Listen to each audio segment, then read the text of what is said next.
इस वीडियो के अंदर हम डिस्कस करेंगे थर्मल प्रोसेस के बारे में। थर्मल प्रोसेस के अंदर सबसे पहले जो चीज़ डिस्कस होती है वो है थर्मल एक्सचेंज के बारे में, यानी कि हीट जो है वो एक्सचेंज किन किन तरीक़ों से होती है। उनमें से जो सबसे पहला थर्मल एक्सचेंज का तरीका है वो है कंडक्शन, और दूसरा जो थर्मल एक्सचेंज का तरीका है यानी कि हीट के एक्सचेंज होने का, हीट का एक जगह से दूसरी जगह जाने का जो तरीका है वो है कन्वेक्शन। तीसरा जो हीट का एक जगह से दूसरी जगह ट्रांसफ़र होने का मेथड है वो है रेडिएशन। मतलब ये हुआ कि हमारे पास थर्मल एक्सचेंज का यानी कि हीट के एक्सचेंज का, हीट का एक जगह से दूसरी जगह जाने के तीन तरीके हैं: कंडक्शन, कन्वेक्शन एंड रेडिएशंस। अब थर्मल कंडक्शन पहले हम पढ़ते हैं, फिर उसके बाद हम पढ़ेंगे थर्मल कन्वेक्शन, फिर उसके बाद हम पढ़ेंगे थर्मल रेडिएशंस, जो तीनों तरीके हैं थर्मल एक्सचेंज के। थर्मल कंडक्शन के अंदर फॉर एग्जांपल आप ऐसे करें कि एक मेटल बार लें, यानी कि किसी भी मेटल की एक बार हो। फिर according to the kinetic theory इसके जो भी मटेरियल्स हैं, all the materials are made up of the tiny moving particles. इसके सारे जो भी छोटे छोटे मटेरियल्स हैं वो टाइनी मूविंग पार्टिकल्स के बने हुए हैं। और सॉलिड के अंदर वो जो पार्टिकल्स हैं कोशिश करते हैं कि वाइब्रेट करें अपनी फिक्स पोजीशन पर। अब वाइब्रेट करने का फिक्स पोजीशन पे मतलब ये है कि वो एक जगह से दूसरी जगह जाते नहीं हैं, बल्कि अपनी ही जगह इधर उधर वाइब्रेट करते हैं। तो दे वाइब्रेट अराउंड फिक्स पोजीशन, ये हमें काइनेटिक थ्योरी बताती है। अब इसके हिसाब से ये होगा कि अगर हम हीट करते हैं इस मेटल बार को, तो कुछ ये होगा कि मेटल बार के हीट करने की वजह से जो उस हीट के ऊपर टाइनी पार्टिकल्स थे वो ज़्यादा वाइब्रेट करना शुरू कर देंगे, और उनकी वाइब्रेशन की वजह से एक धक्का देगा दूसरे को, यानी कि एक वाइब्रेट करेगा दूसरे को, और दूसरा वाइब्रेट करेगा तीसरे को, और तीसरा वाइब्रेट करेगा चौथे को। इस हिसाब से जैसे जैसे वो वाइब्रेट करते जाएंगे, तो वाइब्रेशन के ज़रिए उनकी जो हीट है एक टाइनी पार्टिकल से दूसरे में, दूसरे से तीसरे में कन्वर्ट होती जाएगी। इस हिसाब से यहाँ से हीट ट्रांसफ़र होगी, जाके इस एंड मेटल बार में वो पहुँचेगी। As the bar is heated, the particles tend to vibrate more. जितनी ही हीट ज़्यादा होगी उतने पार्टिकल्स कोशिश करेंगे कि वाइब्रेट ज़्यादा करें। इस हिसाब से जो थर्मल एनर्जी है वो ट्रांसफ़र होगी from the hot end to the cold end. ये जो गर्म एंड है, ये जहाँ से हम हीट दे रहे हैं हम इसको हॉट एंड कह रहे हैं। अब ये जो हॉट एंड से लेकर पानी की तरह बही जा रही है ये हीट, यानी कि हमने हीट तो इधर दी, ये साइड गर्म क्यों हो गई? ये गर्म इसलिए हो गई क्योंकि ये हीट जो है अंदर से एटम्स के साथ टकरा टकरा के फ्लो होकर यहाँ पहुँची है। From the hot end to the cold end, as the particles pass on their increased kinetic energy to other particles along the bar. अब इसका मतलब ये है कि जैसे ही हीट होगा ये पार्टिकल, तो इसको काइनेटिक एनर्जी हो जाएगी, इसकी वाइब्रेशन ज़्यादा हो जाएगी। ये क्या करेगा, जज्बात में आके ज़्यादा मतलब उसको हीटअप होके दूसरे को अपनी काइनेटिक एनर्जी ट्रांसफ़र करेगा, फिर ये और दूसरे को, फिर और ये दूसरे को, तीसरे को। इस हिसाब से ये जो हीट है जाके एंड तक पहुंचती है, यानी कि हॉट एंड से जाके कोल्ड एंड तक जाके पहुंचती है। अब जो थर्मल एनर्जी है वो ट्रांसफ़र होती है bye conduction. Thermal energy conduction के थ्रू ट्रांसफ़र होती है। जो भी मेटल्स होते हैं, जो भी सॉलिड्स होते हैं, अगर उनमें हीट ट्रांसफ़र होगी तो उनके हीट ट्रांसफ़र होने का जो एक्सचेंज का जो तरीका है वो कंडक्शन का तरीका है। अब कंडक्शन के तरीके में एटम्स या टाइनी पार्टिकल्स एक दूसरे से टकरा के आगे जाते हैं। अगर थर्मल एनर्जी के ट्रांसफ़र को हमने इंक्रीज़ करना हो तो फिर क्या चीज़ होनी चाहिए? पहली चीज़ ये है कि वहाँ टेम्परेचर डिफरेंस होना चाहिए across the ends of the bar increased. अगर यहाँ इसकी जो है हॉट एंड है और यहाँ इसकी कोल्ड एंड है, तो फिर जो है टेम्परेचर का डिफरेंस है, इसी वजह से यहाँ से हीट इधर से ट्रांसफ़र होती है। जिस तरह पानी वहाँ जाता है जहाँ थोड़ा सरफेस इंक्लाइंड नीचे की तरफ होता है, इसी तरह से हीट भी वहाँ ट्रांसफ़र होगी जहाँ दूसरी तरफ ठंडक होगी, जहाँ दूसरी तरफ कोल्ड एंड होगी। अगर दोनों तरफ हॉट एंड होगी, यानी कि इधर भी बराबर है इधर भी बराबर है, तो फिर कंडक्शन नहीं होगी। कंडक्शन तब होती है जब टेम्परेचर डिफरेंस हो across the ends of the bar. Bar की जो एंड्स हैं उनमें फ़र्क हो, तभी जो कंडक्शन है हमारी वो होती है। इस हिसाब से जो दूसरा तरीका है थर्मल एनर्जी के ट्रांसफ़र को इंक्रीज़ करने का, वो ये है कि उसका जो क्रॉस सेक्शनल एरिया है बार का वो इंक्रीज़ हो। यानी कि बार की जो ये एरिया है, अगर इस एरिया को हमने बढ़ा दिया तो इससे ये होगा कि जो इसके एटम्स हैं या इसके जो टाइनी पार्टिकल्स हैं वो एक दूसरे के साथ आराम से टकराएंगे और दूसरे के ज़रिए से वो एनर्जी ट्रांसफ़र कर सकेंगे। तो इस हिसाब से जो क्रॉस सेक्शनल एरिया है बार का वो हमने इंक्रीज़ करना होगा। तीसरी चीज़, अगर हम थर्मल एनर्जी के ट्रांसफ़र को कंडक्शन के थ्रू बढ़ाना चाह रहे हैं तो फिर हमने लेंथ की, बार की जो लेंथ है उसको हमने रिड्यूस करना होगा। क्योंकि अगर बार की जो लेंथ है वो रिड्यूस होगी तो रिड्यूस होने की वजह से इसकी जो लेंथ है वो कम हो जाएगी और कम होने के बाद एक टाइनी पार्टिकल दूसरे टाइनी पार्टिकल तक जल्दी जो है हीट ट्रांसफ़र कर देगा, जिसकी वजह से पूरी बार जल्दी गर्म हो जाएगी। तो कंडक्शन को सही नमूने से करने के लिए या उसको इंक्रीज़ करने के लिए थर्मल एनर्जी के ट्रांसफ़र को हमने उसकी लेंथ को बढ़ाना होता है। अब जो थर्मल कंडक्शन है वो कंडक्टर्स और इंसुलेटर्स के हिसाब से हम देखें अगर, तो जो मेटल्स हैं वो बेस्ट थर्मल कंडक्टर्स हैं। They feel cold to the touch as heat is quickly connected away from your hand. अब सवाल ये भी होता है कि अगर हम किसी मेटल को, कंडक्टर वाले मेटल को अगर हम हाथ लगाते हैं तो इट फील्स लाइक कोल्ड, वो हमें ठंडा महसूस होने लगता है। अब वो मेटल हमें ठंडा इसलिए लगता है क्योंकि वो बेस्ट कंडक्टर्स हैं, गुड कंडक्टर्स हैं। जैसे ही हम अपना हाथ उनके ऊपर रखते हैं तो हमारी बॉडी की जो हीट है, हमारे बॉडी का जो टेम्परेचर है वो अपनी तरफ जो है गेन करते हैं। अब जैसे ही वो हमारी हीट लूज़ हो जाती है तो फिर हमारा हाथ ठंडक महसूस करने लगता है, क्योंकि हमारी जो थर्मल हीट होती है वो ये कंडक्टर्स अपने अंदर कंडक्ट कर देते हैं, मेटल्स। इस वजह से हमारा हाथ ठंडा महसूस होने लगता है। अब ये जो नॉन मेटल्स हैं ये tend to be poor conductor, ये कोशिश उनकी यही रहती है कि वो पुअर कंडक्टर्स ही रहें। जिस तरह पॉलीस्टीरीन टाइल है, वो जब हम उसको हाथ लगाते हैं तो it feels like it is warm, और उसको हाथ लगाने से वो हमें गर्म महसूस होती है। इसका मतलब ये है कि हमारे हाथ की जो हमें थर्मल एनर्जी है वो हमसे गेन नहीं करती। वो थर्मल एनर्जी को गेन नहीं इसलिए करती क्योंकि वो इंसुलेटर है, वो बेड कंडक्टर है। इस वजह से वो जो उसके अंदर हीट हमारे हाथ के अंदर है वो ट्रांसफ़र नहीं होती, तो हमारा हाथ गर्म ही महसूस होने लगता है। पुअर कंडक्टर्स जो भी हैं हम उनको इंसुलेटर कहते हैं। अब इंसुलेटर का मतलब है कि जिनसे न बिजली पास हो, जिनसे जो न हीट को जो है वो अपनी तरफ गेन करें। लिक्विड्स जो हैं वो पुअर कंडक्टर्स हैं और गैसेस भी जो हैं वो तो उससे भी ज़्यादा पुअर कंडक्टर्स हैं। मैनी इंसुलेटर्स के पास कुछ टाइनी पॉकेट्स होते हैं ट्रैप्ड एयर के, और उसकी वजह से कुछ ना कुछ वो किसी न किसी हिसाब से वो इंसुलेट करते हैं। अब थर्मल कंडक्शन को के अंदर अगर हम मुख्तलिफ कंडक्टर्स को कंपेयर करें, फ़र्ज़ करें ये आपका ब्रास है, ये स्टील मटेरियल है, ये कॉपर है, ये एल्यूमिनियम है। आपने ऐसे करना है कि इन चारों मटेरियल्स को इस तरह से रखना है और बीच में बराबर डिस्टेंस के ऊपर चारों को हीट देनी है, बीच में आपने आग जला देनी है।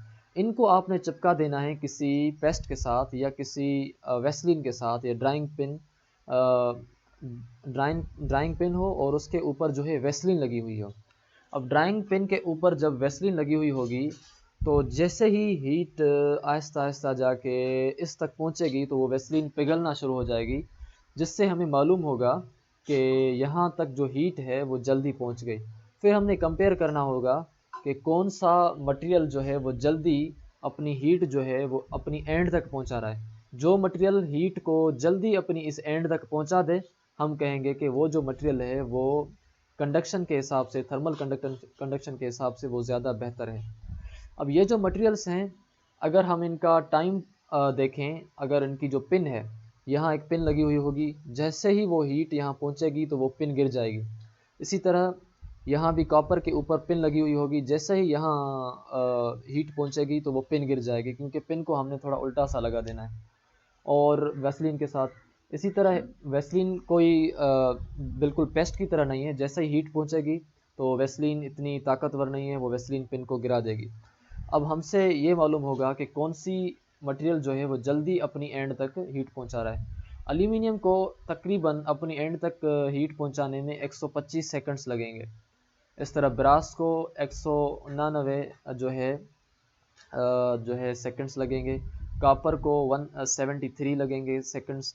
स्टील को जो है वो 340 जो है वो सेकंड्स लगेंगे एंड तक जल्दी कंडक्ट करने में। अब हमने ये देखना है कि इनमें से कौन सा मटेरियल जो है तो सब बराबर लेंथ के हिसाब से, कौन सा मटेरियल जो है अपनी कंडक्शन की जो हीट है वो जल्दी एंड तक पहुंचा रहा है। उनमें हमने देखा कि कॉपर जो है वो जल्दी पहुंचा रहा है, तो copper is the best conductor of thermal energy. And steel जो है इन सब में वो वर्स्ट कंडक्टर है, यानी कि स्टील जो है वो जल्दी हीट ट्रांसफ़र एंड तक नहीं करता, जबकि कॉपर जल्दी कर देता है। अब ये according to text book relative conductivity values हैं, जिस तरह एल्यूमिनियम के जो वैल्यूज़ हैं वो 204 हैं रिलेटिव कंडक्टिविटी के वैल्यू, ब्रास के जो रिलेटिव कंडक्टिविटी के वैल्यू हैं वो 109 हैं, कॉपर के रिलेटिव कंडक्टिविटी के वैल्यू 385, स्टील के रिलेटिव कंडक्टिविटी के वैल्यू 16 हैं। थर्मल कंडक्शन जो है किस तरह होती है, अब हमने पहले पढ़ी थी थर्मल कंडक्शन जो है उनके अंदर हमने कंपेयर अभी कर रहे हैं कि फ़र्ज़ करें कि आप जो है ये एक इसके अंदर वाटर रखते हैं, as the top of the water tube is heated, the water boils and turns into its steam, the ice trapped at the bottom of the tube does not melt. यहाँ वाटर है पूरा, हमने यहाँ से heat up किया और heat up होने की वजह से ये बॉयल होके ये सारा जो भी पानी है ये स्टीम में चेंज हो जाएगा, यहाँ पानी ख़त्म हो जाएगा सारा सारा। लेकिन ये जो बीच में नीचे आइस है, ये आइस बिल्कुल भी मेल्ट नहीं होगी, ये वैसी की वैसी ही रहेगी। ये एक्सपेरिमेंट हमें बताता है कि वाटर जो है वो पुअर कंडक्टर है थर्मल एनर्जी का। वो इसलिए क्योंकि वाटर के अंदर हीट जल्दी कंडक्ट हो जाती है वाटर के अंदर, इस वजह से जो पूरा है वो पुअर कंडक्टर है, जल्दी वो कंडक्ट नहीं कर रहा बहरहाल इस हिसाब से। अब अगर हम इंसुलेटर्स मटेरियल्स को यूज़ कर रहे हैं तो अप टू 25% जो हीट लॉस है वो थ्रू द रूफ हमारी होम्स की जो हीट है वो लॉस होती है, और अप टू 35% जो हीट लॉस होती है वो अनइंसुलेटेड वाल्स के ज़रिए से होती है। बाकी 15% डोर्स, 15% जो विंडोज़ हैं उनके ज़रिए से हमारी जो हीट लॉस है रूम की वो हो जाती है। अब ये जो कैविटी वाल है और ये जो डबल ग्लेजिंग है, इनके अंदर हीट जो है यहाँ से आएगी इंसुलेशन के अंदर से, ये बाहर चली जाएगी।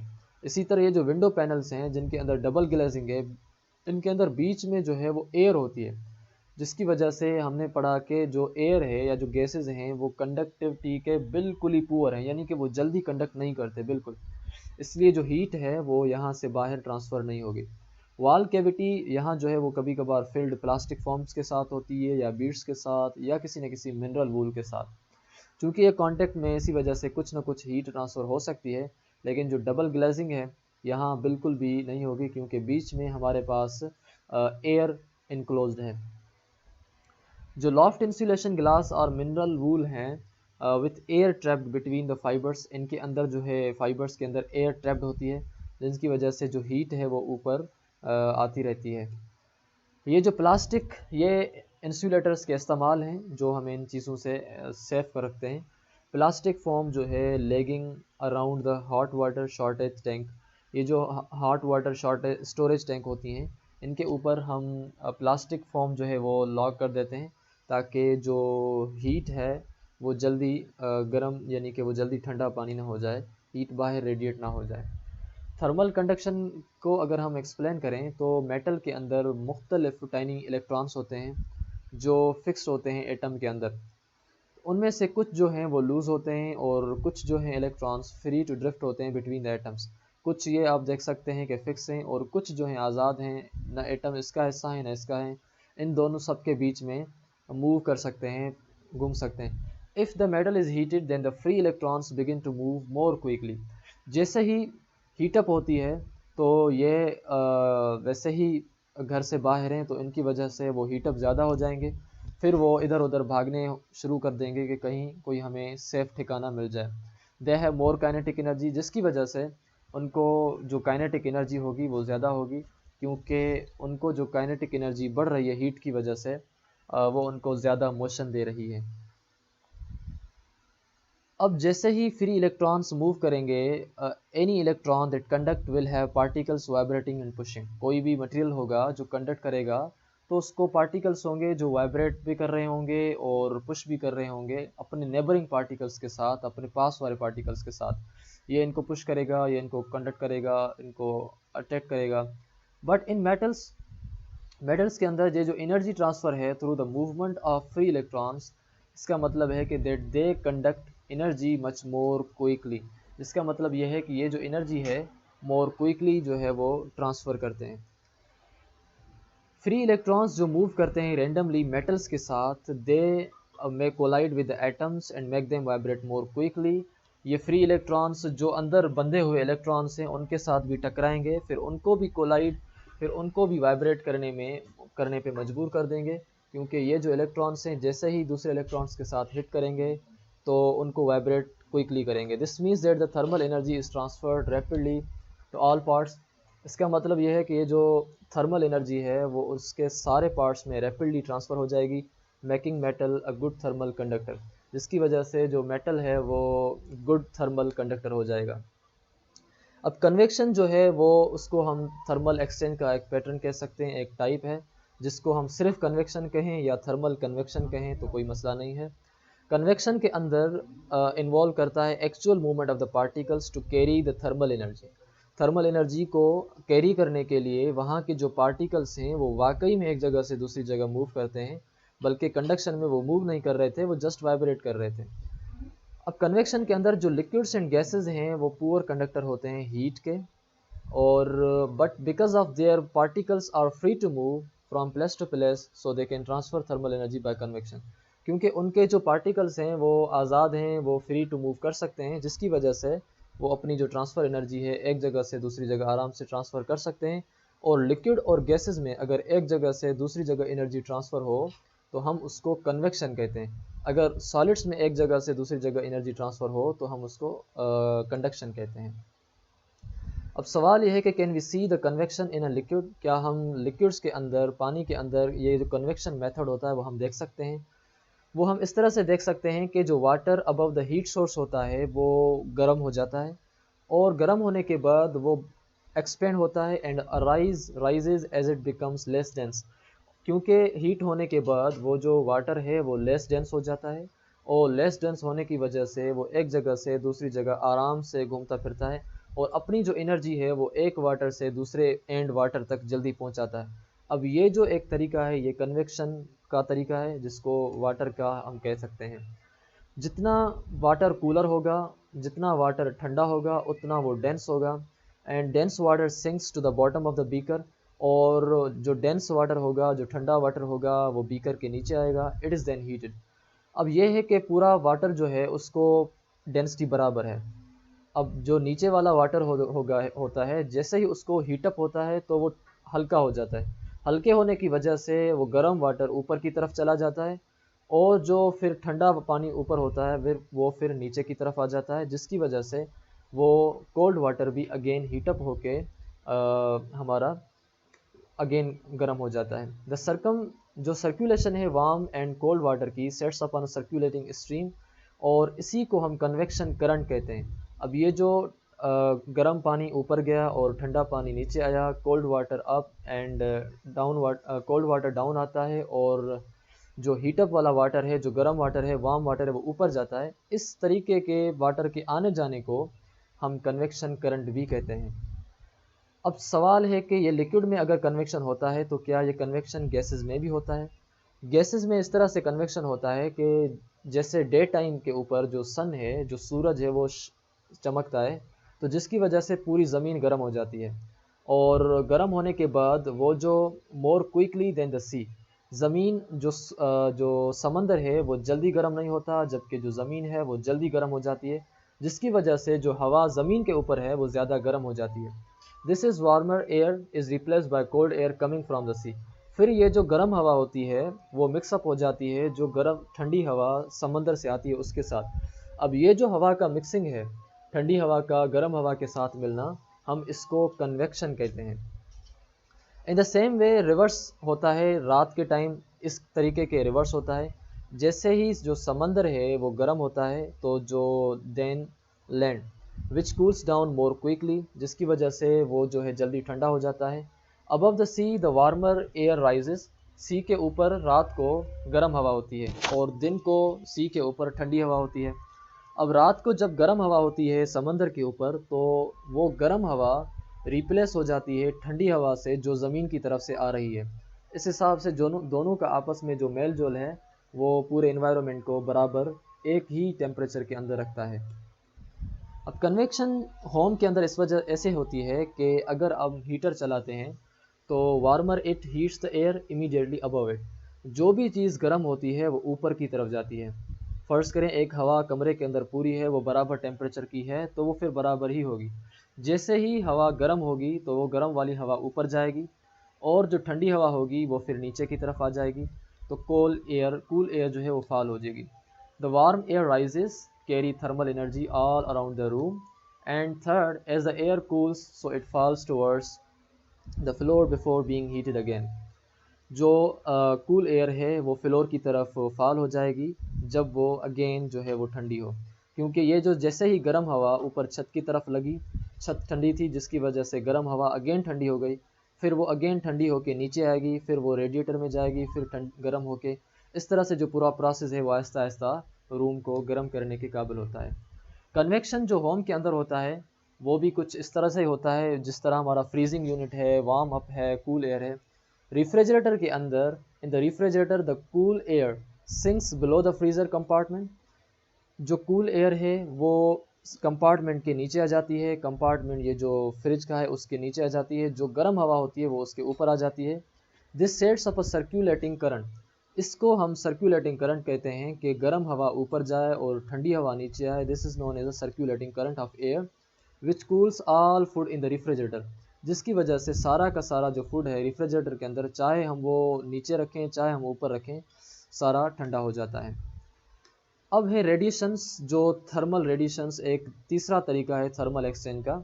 जो भी एनर्जी हमारे पास आती है वो ट्रेवल होती है from the sun in the form of electromagnetic radiations. वो सूरज से आती है इलेक्ट्रोमैग्नेटिक रेडिएशंस की सूरत में। ये जो वेव्स हैं वो ट्रेवल होती हैं through the vacuum of space. इनको ट्रेवल करने के लिए किसी भी चीज़ को बीच में हमने कोई चीज़ लगानी नहीं होती, कोई एयर नहीं चाहिए, कोई उनके लिए मेटल नहीं चाहिए। सन की एनर्जी को ट्रांसफ़र करने के लिए we need no any type of material, that's why they transfer in vacuum space. Thermal radiations include the invisible infrared waves as well as the visible light. ये जो विजिबल लाइट है इसकी वजह से भी हमारे पास थर्मल रेडिएशंस होती हैं, और उसके बाद जो इंफ्रारेड वेव्स हैं उनकी वजह से भी थर्मल रेडिएशन होती है। तो थर्मल रेडिएशन यानी कि हीट पैदा हो रेडिएशंस की वजह से, उसको हम थर्मल रेडिएशंस कहते हैं। जो भी ऑब्जेक्ट ज़्यादा हीट देते हैं, ज़्यादा थर्मल रेडिएशंस देते हैं, उनकी थर्मल रेडिएशंस हम इस तरह से निकाल सकते हैं। वार्म ऑब्जेक्ट्स जो भी होते हैं give out the infrared radiations. As object becomes hotter so they begin to give out the shorter wavelength such as light. This is why the hot objects such as grills glow as they continue to heat up. जैसे ही वो heat up हो जाती हैं तो heat up होने के बाद उनसे जो रेडिएशंस निकलती हैं वो रेडिएशंस इंफ्रारेड रेडिएशंस कहलाई जाती हैं। फिर वो इंफ्रारेड रेडिएशंस की जो वेवलेंथ है वो शॉर्टर है जिस तरह लाइट है, तो इस वजह से उनको हॉट ऑब्जेक्ट्स को हम आइडेंटिफाई कर देते हैं। रेडिएशंस के अंदर कुछ रेडिएशंस को इमिट करते हैं और कुछ रेडिएशंस को एब्जॉर्ब करते हैं, कुछ रेडिएशंस को बाहर निकालते हैं, कुछ रेडिएशंस को अपनी तरफ जज़ब करते हैं। जो इमिटर्स होते हैं वो give out the thermal radiations, अपनी थर्मल रेडिएशंस को बाहर निकालते हैं। एब्जॉर्बर्स जो हैं वो अपनी जो थर्मल रेडिएशंस है उनको लेते हैं। उनके कुछ मिसाल ये हैं कि गुड इमिटर्स जो हीट के होते हैं वो गुड एब्जॉर्बर्स भी होते हैं, जो जितनी अच्छी हीट अपने अंदर इमिट करते हैं उतनी ही ज़्यादा वो हीट को एब्जॉर्ब करते हैं। तो इस हिसाब से अगर हम देखें तो इमिटर्स बेस्ट और वर्स्ट के हिसाब से, बेस्ट जो इमिटर्स हैं वो है ब्लैक कलर, और जो वर्स्ट इमिटर्स हैं वो है white and silver, because the white is a reflector.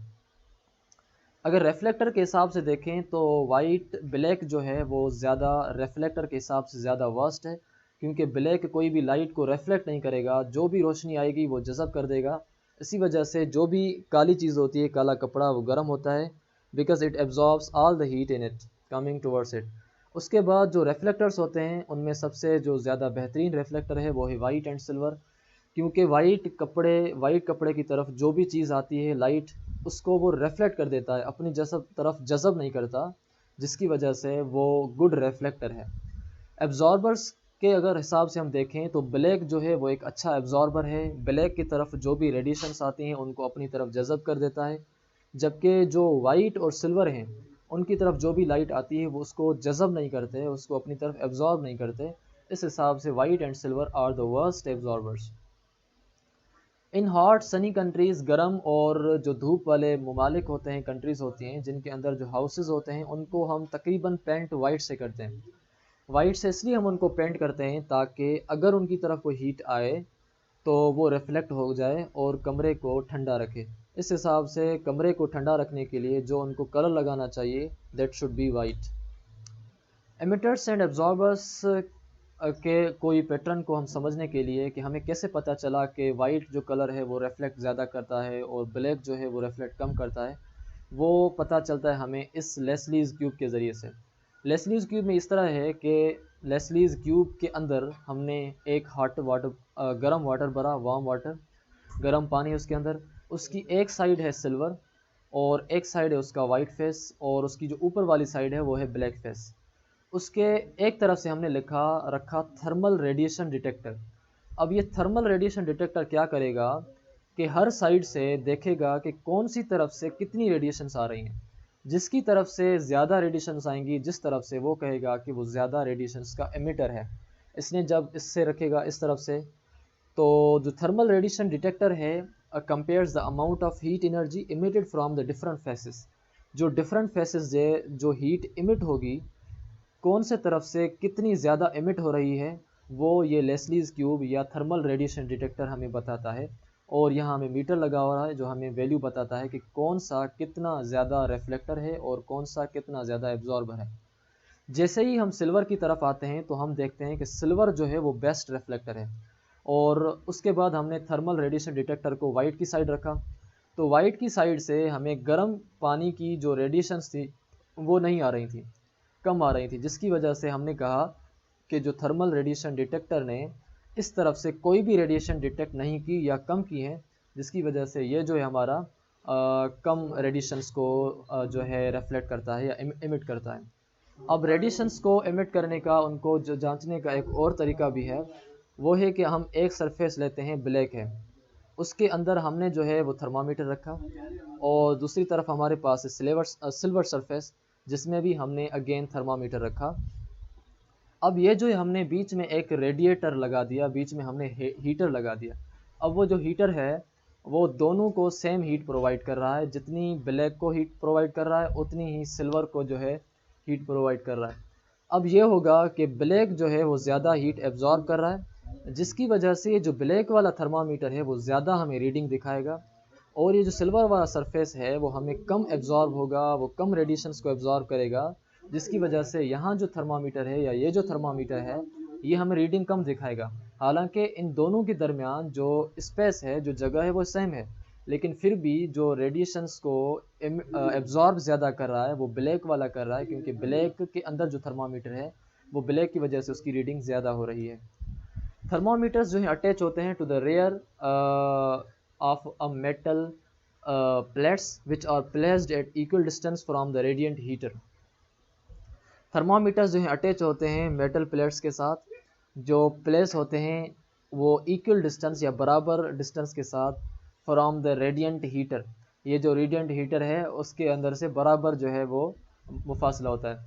Thermal energy from the radiant heater is absorbed by the two plates. अब ये जो थर्मल एनर्जी है इस रेडिएंट हीटर के अंदर से वो इन दोनों प्लेटों से एब्जॉर्ब हो रही है और जो थर्मामीटर है हमें हेल्प कर रहा है कि कौन सा कलर ज़्यादा अच्छा एब्जॉर्बर है, बेस्ट एब्जॉर्बर है।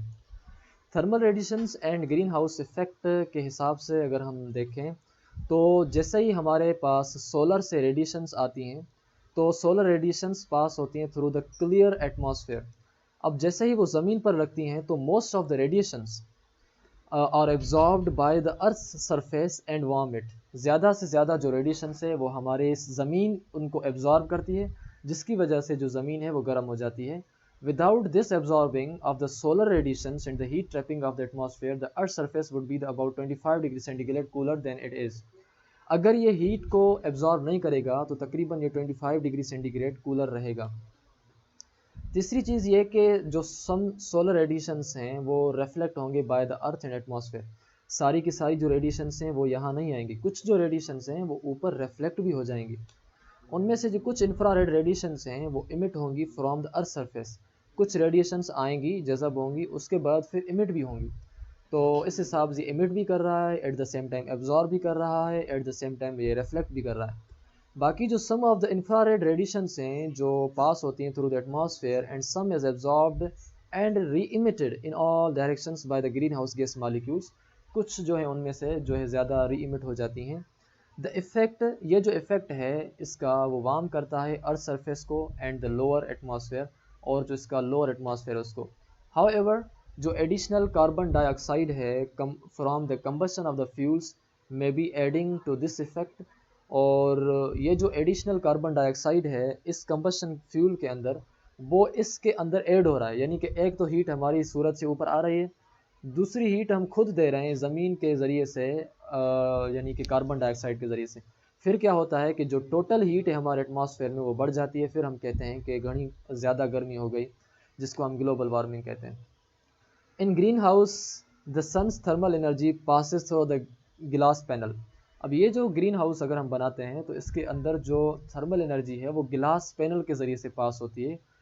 उससे ये होता है कि ये अंदर जो ग्राउंड होता है उसको वार्म करती है और उसकी हीट को, उसकी एयर को हीटअप करती है, मगर जो एयर है वो ई बिकम्स ट्रैप्ड, उसके अंदर जो एयर है गर्म वो ट्रैप्ड ही रहती है। सोलर पैनल्स जो हमने सोर्सेज ऑफ एनर्जी वीडियो के अंदर पढ़ी थी, उसके अंदर हमने ये चीज़ समझी थी कि जो सोलर पैनल्स हैं और सोलर सेल्स हैं उन दोनों में फ़र्क है। सोलर पैनल्स पानी को गर्म करने के लिए इस्तेमाल होते हैं, और सोलर सेल्स जो हैं, जो सोलर प्लेट्स हैं, वो सूरज की रोशनी को बिजली में कन्वर्ट करने के लिए इस्तेमाल होती हैं। सोलर पैनल्स जो हैं वो सूरज की थर्मल रेडिएशंस को इस्तेमाल करती हैं to warm up water for the house. अब बैकेंड एयर लेयर, उनकी जो बैकेंड लेयर है, जो साइड वाली, वो पाइप्स के बिहाइंड होती है, जिसको वो एब्जॉर्ब करती है रेडिएंट एनर्जी को, जिसकी वजह से जो वाटर है वो हीट हो जाता है और पानी जो घर के अंदर होता है वो गर्म हो जाता है। अब ये जो प्लास्टिक कैप है ये स्टॉपर होती है, reduces the conduction and convection. जो हम किसी भी दवाई के ऊपर या किसी सिरप के ऊपर जो प्लास्टिक कैप लगी हुई होती है वो स्टॉपर होती है, जिसकी वजह से कंडक्शन एंड कन्वेक्शन को हम रिड्यूस कर पाते हैं। बाकी ये जो अंदर होता है जो मेटल का बना हुआ होता है, जिस तरह हमारे पास होता है, वो वैक्यूम होता है in the gas that reduces conduction and convection, जिसकी वजह से हीट जो है वो बाहर ट्रांसफ़र नहीं होती, इधर से बीच में हमारे पास उसमें गैस भरा हुआ होता है या वाट एयर मालिक्यूल्स होते हैं। Walls with silvery surface reduce thermal radiations, जो जिन वाल्स को सिल्वरी सरफेस होता है उनको थर्मल रेडिएशन जो हैं वो कम होती हैं।